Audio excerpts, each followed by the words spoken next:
self-care is not selfish.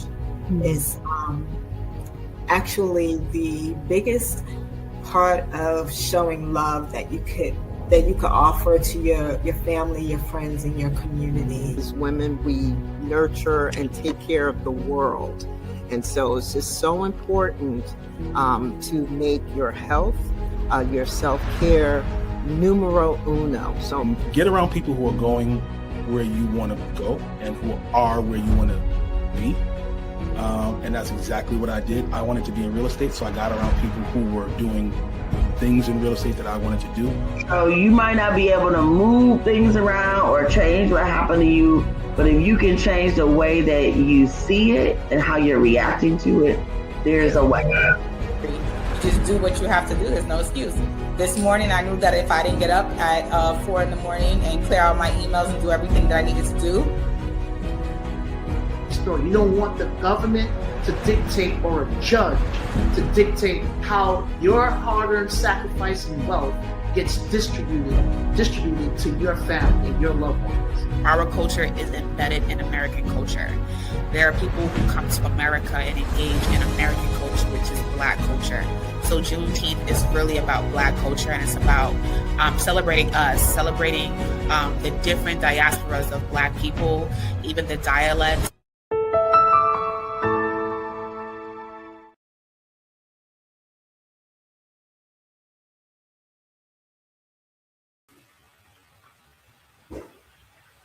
Hello, everyone. Happy Thursday. I hope everyone is doing well on this grandiose day. My name is ATHENIA RODNEY, CEO and founder of Juneteenth MC. I don't know, sometimes saying the C with a little, I feel like that's real Brooklyn. But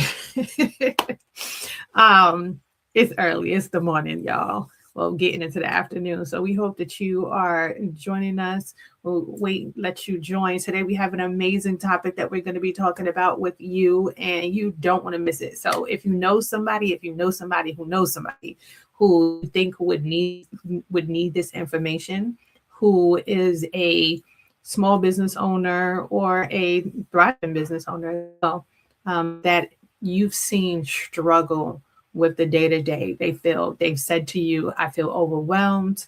I wish there was another me. Anyone who said those things, you tag them right now and send them this link so that they can join us, because this is definitely going to be something you don't want to miss. So I'll start off by just talking. Today we're going to be talking about building funnels that follow up so you don't have to. And a little bit behind the scenes of why I got into this, why this was something that was so big for me. As most of you may know, I have 3 children, I'm married, and I have 3 businesses. So essentially I got about 7 kids, right? No shade to my husband. I love you, boom. No, but there's a lot to manage, right? You're managing family, household stuff, you're managing relationship things, even with friends. And then you have your business that sustains you, right? And this is not a hobby for me. And for a lot of us, our businesses are not a hobby. They are exactly that. They are a business. They are what sustains our bills every day in our house, right? If we don't work, money is not coming in to pay the bills that we needed to pay. And so that can become very stressful. And it has become very stressful for me. I have my event planning business, I have Juneteenth NYC, and then I have my coaching AR business, marketing business. And like I said, you go on vacation and you glued to your phone, you're constantly like, oh my gosh, I got to respond to every message.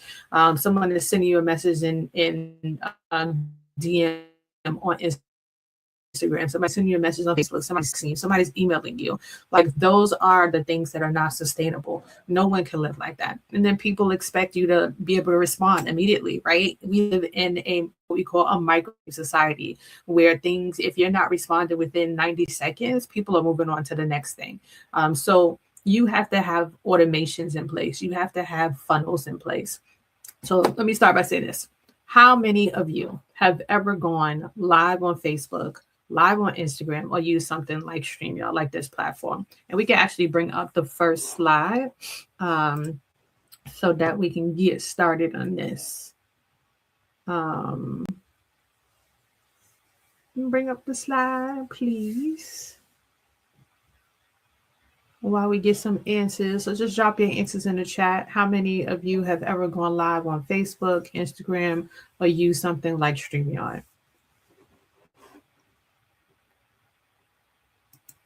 Okay, I see a couple of people posting. Yes. So see, a lot of you have been in that space.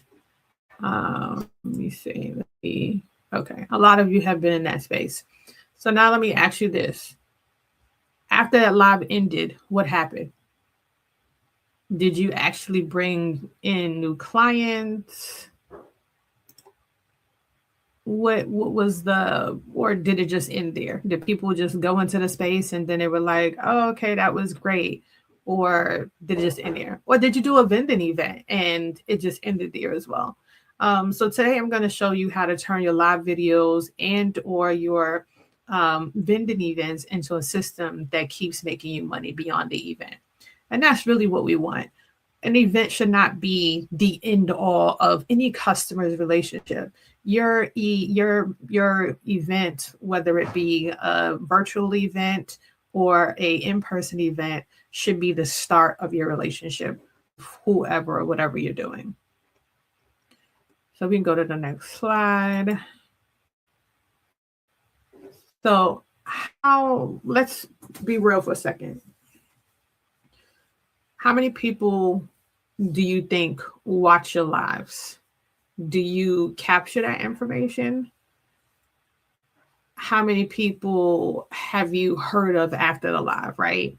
After you've done a live, you've done a workshop, you've done a training, if you haven't followed up with them. So if you don't reach out to them, how many of them will actually reach back out to you? And your live may be amazing. What you are sharing, your content, all of that will be like, could be top tier information. Like you studied it, you read some books, you researched, you did all of those great things. But guess what? If you don't have a system in place to remind people like, hey, on Monday, you went to my workshop, or on Monday or Saturday, I met you at this vending event. What does that look like for you? So I just want you with that, right? Because one of the things that we always get, especially with Juneteenth, people will come and they'll say, oh, I went to the event. There were thousands of people there, but I didn't have a lot of people stop at my table. And I always go, well, was that on us or was that on you? Because other businesses have people stopping at their table. So you have to think to yourself, I have been at events where it was packed, jam-packed, like our Juneteenth festival. And I've been in events where there's nobody there and the only people that's there are the vendors that are buying from each other. And that is a space where you get in complain mode and all of that. And then, you have someone to blame things on. But in these kind of situations where there's actual traffic, the only person you can retrospectively look at is now yourself, right? Like, what was your role in this? What activity did you do to draw people to your table? Did you stand up in front of your table? Did you say, hi, how you doing? Or did you say, oh, those are some nice earrings. Can I talk to you for a minute about my business? Something to engage them. Did you have some candy or a pen or a pencil or something on the table to say, hey, we're giving away free notepads or we're doing a raffle? For anyone who enters their contact information. I'm very big, like this contact information has always been, God just downloaded things in my spirit from very young. Like it was always in my spirit about getting contact information. I remember back when I was doing event planning and my husband and I wanted to get a rental space, and we had a rental space for a little while, right? One of the things that came with that was like, oh yeah, I was managing somebody else's rental space. We didn't own it ourselves. We was managing 2 other people's rental spaces. And people were always like, oh, you guys do such a great job. Why don't y'all get your own space? And I would always be like, nope, not until I have 5,000 emails in my database. And it was like, 5,000 emails? Why is that? I said, well, it is 365 days in a year. And on average, You have someone who has a birthday every year. They have some kind of an anniversary, whether it be a, a marriage anniversary, a school anniversary, like a work anniversary or something like that. Or might be retiring. They may have a milestone birthday. They may have a child, may get married. Like, so there are at least 5 opportunities, right, to be able to connect with someone, one person. So one entity. Plus, that one entity may know at least 10 people. So my goal was to get to at least 10,000 individuals. So if I figured if I had 5,000 emails, that secured me, that I would have 365 days at some point that I'd be able to get filled, that I could send out emails to them and say, hey, we have this date available. Anybody looking to do an event, on this particular day, reach out to me. And I got halfway there. And then we decided we didn't want to do it anymore because we had been managing somebody else's property for so long that we were like, this is not for us. This is too much. This is too much. But we were able to successfully build their business by using that model. But it was our contacts. So this is just, helping you to kind of understand, like, what are you doing? How are you building your business? The more people that you have as touch points that you can control. Last week, we were talking about landing pages versus websites, right? A website is like your brochure, but a landing page is essentially your gate opener to your funnel. It's the thing that people want to connect to because it has directed information. So that's usually where you'll start to gain and see some of your leads. Let me just make sure I covered everything. So I was saying, how many of your leads have never gotten a second touch? How many have never got a reminder? How many have not got a nurture email? And if you're not sure what a nurture email is when someone, and I'm sure most of you have seen it, if you signed up for like Old Navy or even Best Buy, Home Depot, like any stores typically have these nurture sequence where they'll send you like little tidbits of like what's going on, kind of keep you top of mind, right?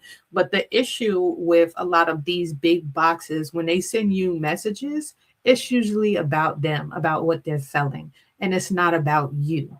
And so nurture emails should be about you, the person who's receiving the emails, right? It should be, hey, I'm checking in with you to see what you're working on or something like that.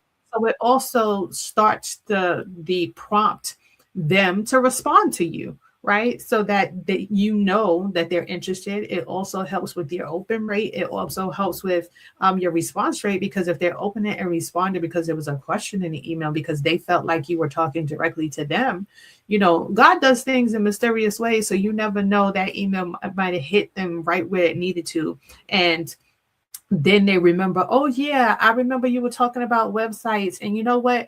I think I'm ready to start my business. I want to build out a website. Can we set up time to meet? So you see how that kind of goes hand in hand. So just thinking about what that looks like post your event.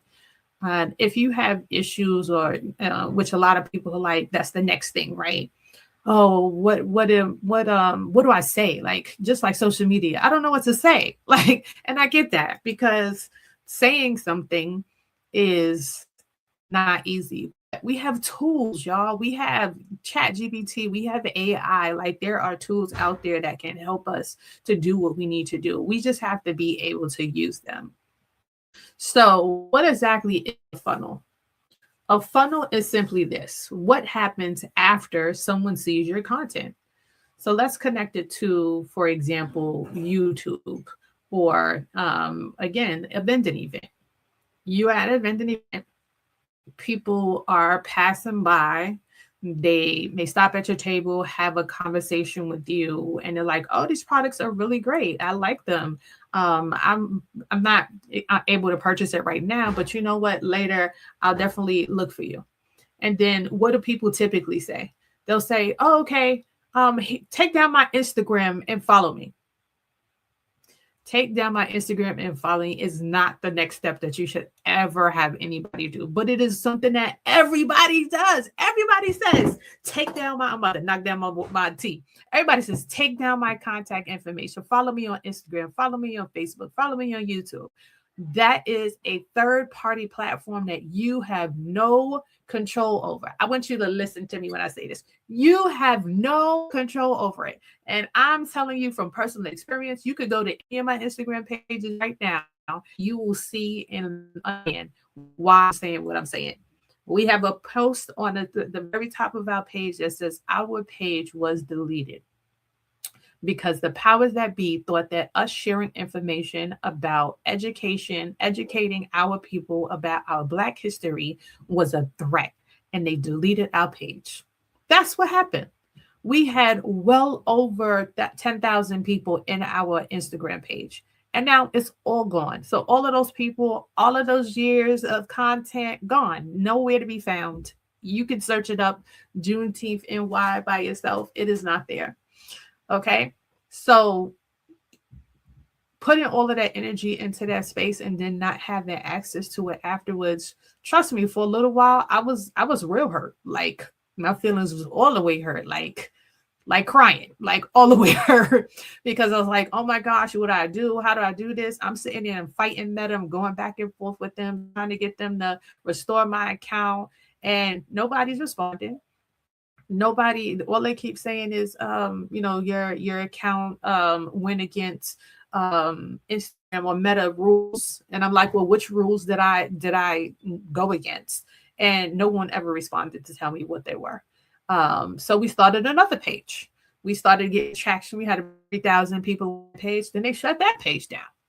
So I'm like, okay, I'm taking this personal now, because you are really against us really trying to share our information about our history. So I started want to find Black social media platforms. And then I started going more heavy into our own platforms in Juneteenth, our website, and doing email blasts more, text messages blasts more. Like those were the spaces that we were in because we had control over it.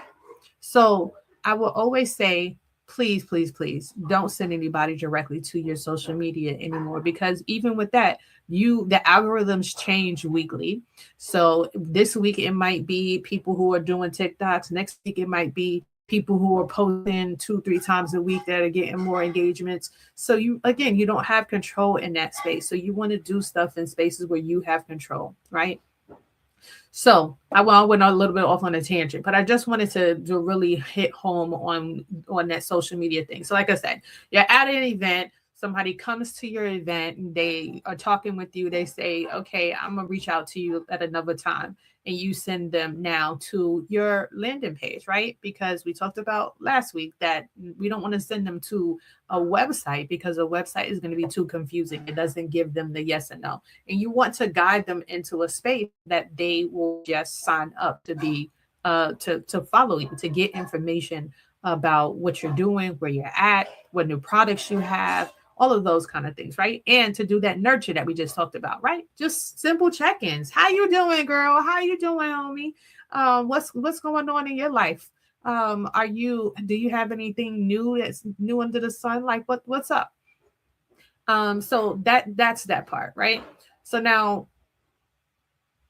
you want something to happen afterwards. So after you've captured their contact information, you want to be able to put them on what I call an ecosystem journey, right? And the ecosystem, as you all know, is circular. Eco, right? It goes round and round. So you put them in a system, something that they get to choose at each of those different spaces. Do they want to move forward? Yes. Do they not want to move forward? No. And for each of those spaces in your funnel, there's going to be a response. So if they want to move forward with learning more information about you, they're going to go to your page and they're going to sign up. They're going to give you their name, their email, and their phone number. And I always suggest to capture both email and phone number. I was at a networking event yesterday and they was like, oh, just get their email address. And I was like, absolutely not. You need to get their phone numbers as well. Why? Because if anybody is like me, I get, by the time 9:30 in the morning hits, I probably have 400 emails in my inbox. So you're just going to be another one of those. And what happens when I'm over and dated with emails? Guess what I'm going to do? Check, delete. And that's not what you want to do. You don't want to be in the delete pile. But if you sent a text message, hey, Athenia, I sent you over an email. Can you check it when you get a chance? That more than likely I'll end up checking, even if it's just for a minute to go on the email and be like, oh, let me see what they said. Okay, so you want to get email and text message and their name so that you can speak to them by name when you're sending them a message. Like all of that is part of what you can. So funnel is structured movement toward a decision. So you are helping them to make a decision about your products, right? So let's say you sell candles. You have them go to the page, they sign up, and then you may ask them a question. Again, it's not about you, right? It's about them, but it's still relevant to you, but it's about them. So this is how I would do this, right? Hey, thanks for stopping by at our vending table. I would say event. Thanks for stopping by at an event, because the event could be virtual or it could be in person, and you can use the same funnel with everybody, right? So thanks for stopping by at our event. I was wondering, what's your favorite scent for a candle smells?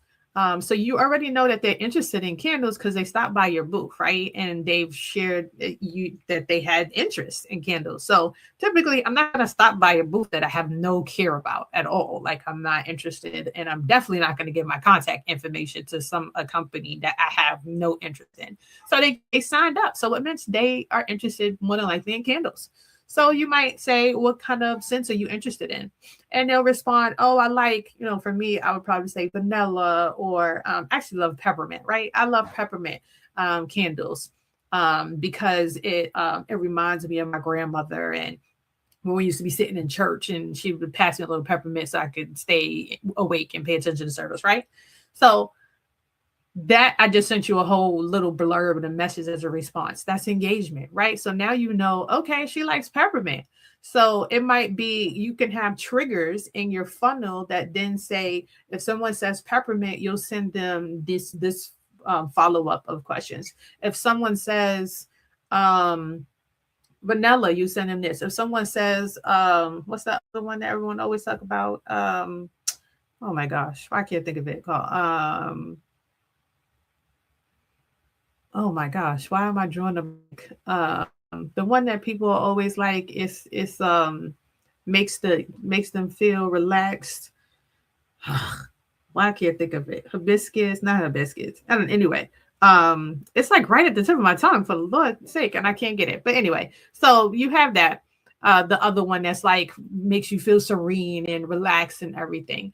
I'm like, it's going to keep bothering me because I can't think about it. I can't think of it. I see it. It's a purple flower, but I can't think of what it's called. But anyway, so you would use that, right? And they would say, let's say that purple one that I can't remember. Lavender. That's what it is. So they would say lavender. And if they put lavender down, then you might send them a whole bunch of things that are like calming. So calming effect. So it might be, maybe I was thinking about you, and here's a poem about relax that you can read at the end of the night. Or a mantra to read at the end of the night to calm your spirit, or something like that. So like something like that would be ideal, because again, you're making it feel like it's about them. You ask them what are their favorite scents, so that's one. Then you're going and you're sending them information based on their scents, but they're not really thinking about it. It's like, oh, I remember you said that you like lavender, and I know that typically means people like to relax. Here are some mantras that you can read before you go on to bed while you light your candle. Again, this is about them. You're keeping it along the line, so you're keeping it engaged, right? So I'm going to go on and talk about the 5 funnel stages. So there's more to it to that. So I'm just going to give you a little bit more. I wanted to, before I felt like I was getting ahead of myself. So the 5 funnel stages are attraction, capture, nurture, qualification, and conversion. So let's break this down. So attraction. Like I said, you're at the vending event, you are attracting them to your table. Hey, would you like to smell my candles? Tell me which ones you like best, right? Capture. You give them a link, your landing page, so that they can give you the content information. Nurture. You follow up. with emails and text messages that are, again, like I said, they have different responses for whichever ones they start to choose within that nurture sequence, right? Now, qualification, they decide if they need you or not. So after you've sent them a couple of emails, you might then, so it's usually, I would say 4 emails, nurture, and then 1 sales email. So that would be over a series of about 5 weeks that you're doing this, because you're sending maybe one email a week, right? So over a series of 5 weeks, you send 4 information emails or emails that is directed towards them, all right? Making sure that they know that you are talking about them. And then the 5th one might be a sales. Hey, we're actually doing a special for any of our members that can do will be $2 off or free delivery or something like that. Or we're going to at this location, this event or something like that. And we would love for you to be a part of it. So now that's the sale part, right? So that's where you'll get the qualification. Are they ready to buy? Are they not ready to buy? So a good number of people then purchase at that point, right? And then conversion, they book, or they, like I said, they book or they buy from you. So most people stop at that step 1, which is the attraction. Like I said, they just go into that space. Oh, follow me on social media. But they don't go into the next phase, which is the entry point, which is that cap, getting their contact information so that you can continue to keep engaged with them. So where do businesses fail? Here's what most business owners mess up when they do in-person events. They don't follow up. They don't follow up. And then 2, when they do follow up, or if they do follow up, it's not about them. And 3, if they do follow up and it is about them, they usually stop after 3 times. Because why do you think people typically stop after 3 times with following up with individuals? I'm gonna pause. I'm gonna drink some tea while you do that.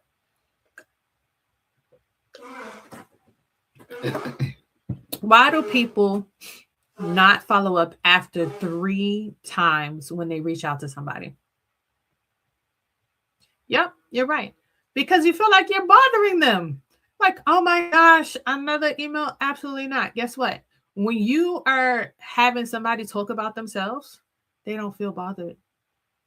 They actually welcome your email because it's about them. That's why you have to make it about them. When it's about you or about your sales or your products or what you're offering or what you're selling, then they're like, oh my gosh, this email again. What are they selling me today? Okay, that's when it becomes a bother. But when it's about them, then that's not the case, right? So on average, 80% of people are able to close a deal after 5 emails or 5 touch points. 5. And people don't get past 3. They don't get past 3. So, and then another 10% don't get past 4. And then another 5% don't really get to 5. So you essentially, if you just stay consistent and just have 5 touch points, 5 emails, text messages that goes out to your customers, you are more likely to close a deal and to get a sale from that customer. That is the key to winning in your business right there. Okay. So I'm gonna go on automation freedom. So what does automation freedom do? So imagine this. You go to your event, you do a live stream, you drop a link during your live, or you have a QR code on your table. Someone clicks it, someone goes to the QR code, and automatically they fill out the information, they automatically get a text. They also get an email. They also get a thank you and a reminder saying, I really appreciate this. I look forward to connecting with you again. Then they get an invite to book some time to learn a little bit more about them. That's what automation is about. You just did one thing. That was, you started with the engagement. You gave them the opportunity. You gave them the tool, whether it was the link, whether it was online, or whether it was a in person where you had a QR code and they went to the site and they filled out information. It was all automated and you didn't have to do anything. You know how many times I've gone to networking events and I'm like, that's the biggest part of going to a networking event that I absolutely hate. Okay. I go to a networking event and then I come home and then I got all of these business cards. And then I'm like, okay, now I got to follow up with all these business cards. And it's a headache. But if instead of a lot of people go and they be like, oh yeah, here's my information. Just take my QR code and scan it. And that's it. A lot of, you know how many times I scan people information I ain't never followed up before because it was in my phone, and I'm like, some of these people I don't even know until I maybe see them again 2 or 3 times later. I'm like, oh yeah, I did get your information last time. Let me see, and I put their name in it. Oh yeah, lo and behold, it shows up.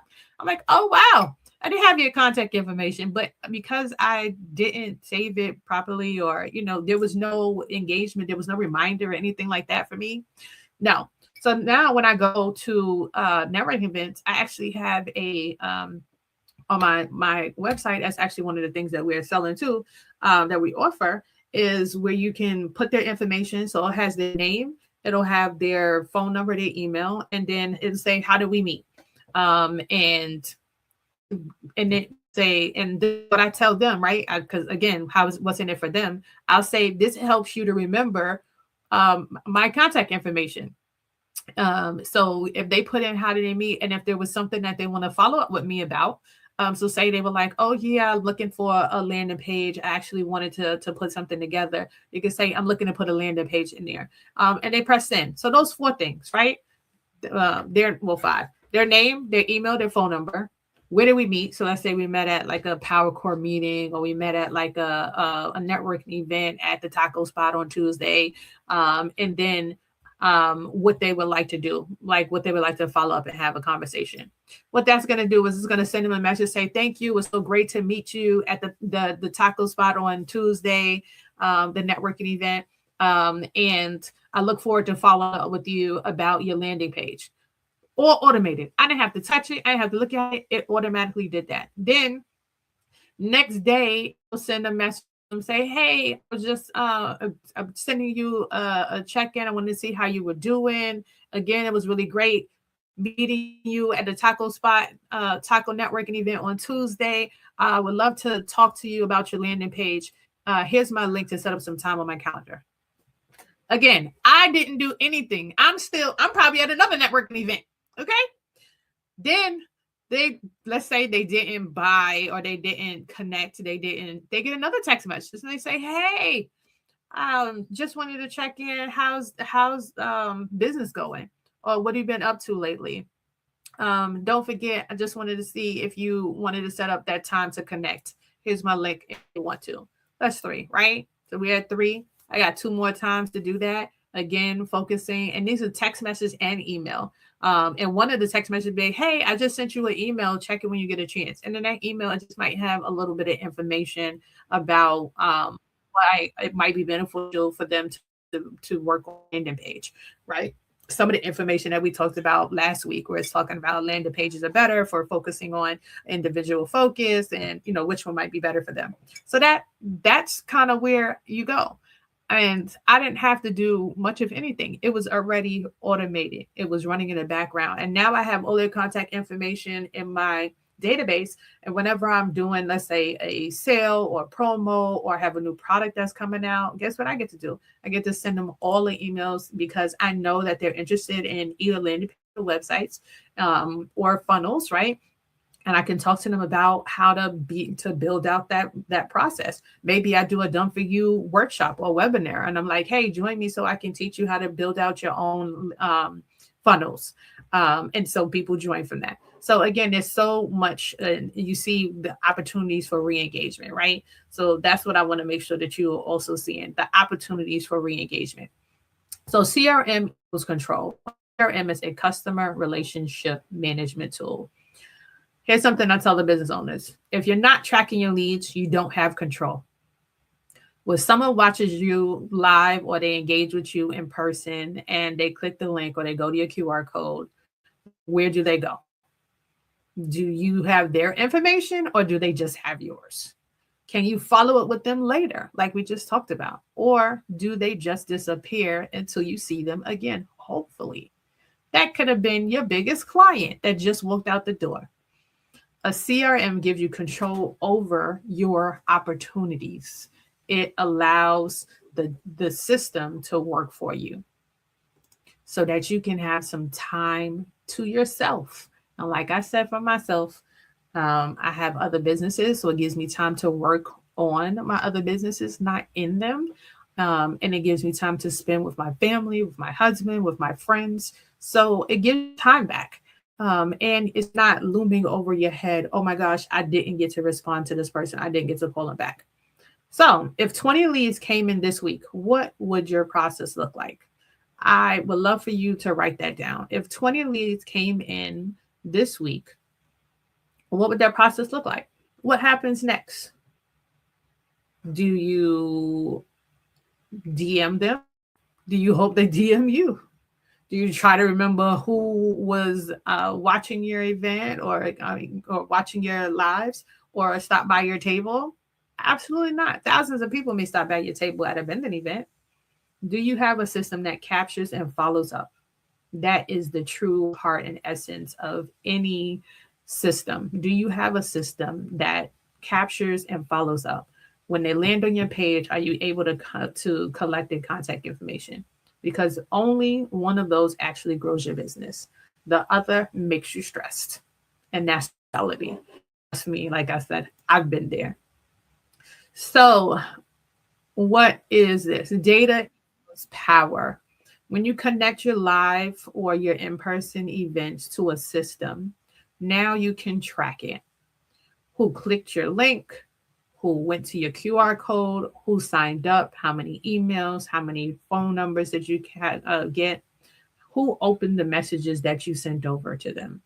And most importantly, who booked? Who sent you a payment, right? So you want to know what that transition looks like from each of those stages and where there might be a stopgap. You might have people who are just going to the website, signing up, and then they're not opening your emails. So maybe you got to think about, are the emails titles dedicated to them, or does it sound more salesy? Because if it's salesy, then they're more than likely not going to open. Now you're not guessing anymore, right? You're also having data. You know how many people, 10 people were in one section, 10 people were in that next, 9 people were in conversion, 8 people were in revenue per lead, 6 people, 5 people closed, right? So you know there's a 50% ratio that you get, that everybody 1 in 2 people who come in are going to close, that you're going to be able to close. And that's a pretty good ratio. So, but you want to be able to know that. And when you're in business, a real business owner knows their numbers, right? And that's the difference between being a hobby and being an actual business. Being a hobby is like, oh yeah, I'm just doing this. I'm here, we're willy-nilly doing stuff here and there. And a business knows their numbers. They know, and they can track where and who and how people are showing up for them. So funnel architecture equals infrastructure. This is the big idea. Your live events bring attention to you, right? We talked about calling attention. Your system turns that attention into revenue. When you build the right infrastructure, your business becomes predictable. It also allows for people not to feel like they're being chased down. Your system is working for you when you see them going through the journey in the ecosystem that you created. So that is the end of our session today. I hope you got a lot out of that about learning about funnels. Just wanted to leave you with this, that there's a shift that I want you to make starting today. Stop just having your event or going to the event, doing a live, doing a session, and not capturing content from people. You want to capture contact information. Start building a system behind your live events, because your content should not just be seen. It should convert to business for you. If you want help turning your lives into a system that actually brings in clients, go ahead and scan this QR code. And again, I'm not about the sales. what I will do as a bonus for you is I will give you a 30-minute conversation where we will help you identify your strengths, weaknesses, opportunities, and threats of your business. We will also go from there and we will build out 4 avatars for your business. And this is something that I charge people $500 to do for that 30 minutes, right? From there, we will take one of those avatars, one of those 4 avatars, and I will build out the marketing for that avatar. So what type of people you should reach out to, what kind of events you should be attaching yourself to, and how to suggest ways on how to build out your platform. Does it make sense for text messaging, emails, all of those things? I will share that information, and that would be my gift to you. And there is no obligation to buy or purchase anything. I like to be a help. Like that is always my goal and always my space for anybody. So if you're getting value from this, I want you to click the link I just dropped in the chat so that you can set up some time to meet with me so that we can help you apply what we just talked about. And thank you again for joining. I really appreciate it. Hope you enjoy the rest of your Thursday. I am going to be on next week, Thursday as well. That'll be our last, and that'll be the day before my birthday. Hey, my day before my birthday. So I'm going to be celebrating like I usually do. So you might, just jump on and see what I'm wearing, what I got going on. Hey, y'all. Hey. And next week, we're going to be talking about systems before scale, building infrastructure that lasts. And a lot of that has to do with our SOPs, standard operation procedures, right? What do we have in place? That's one system we talked about, which is the funnels. That's one system. And that system needs to go into the next system. That once they purchase, what happens? What happens next once somebody purchases your products and they go into the next space? Again, you want to have systems on top of systems so that you are not stressed and you are blessed.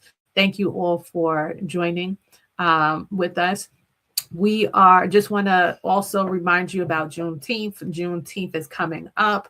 June 20th, we have our Black King celebration on June the 18th, and we just secured a new location that is fire. It is in Queens, though. So we stepping out to our sister neighborhood for a little while, but that's all well and good. We do hope you get to join us. Tickets are $150. We have some amazing Black males that we are honoring this year, and we hope that you will join us. Food is always great, and so you definitely want to be a part of that. It's a great time, great networking opportunity with some C-suite level individuals. So that's on June 18th. So put that on your calendar. June 19th is our virtual summit. So you get to be at home chilling. That's a day off for most of us. So we hope that you will get to participate in that. And then before you go to an in-person Juneteenth event, right? So you join us while you preparing to go, and then you go to the in-person Juneteenth event and in the city or wherever you are located, because I'm sure there's something nearby to you. And then the 20th is we're starting off the day with a parade, and then we're going into our showcase and performances, and then we have our vendors, we have our kids corner performances as well, and then we close out the day with a fashion show that is bar none. And this year it's going to be touching on your 5 senses. So there'll be some elements of scent, of sight, which you're going to see. There are going to be some sounds. There are going to be some food, maybe, that you can try. So definitely go to JuneteenthNY.com and check us out and see what we got going on, y'all. So hey, y'all. Hey, thank you. I appreciate y'all, and have a great one. Bye.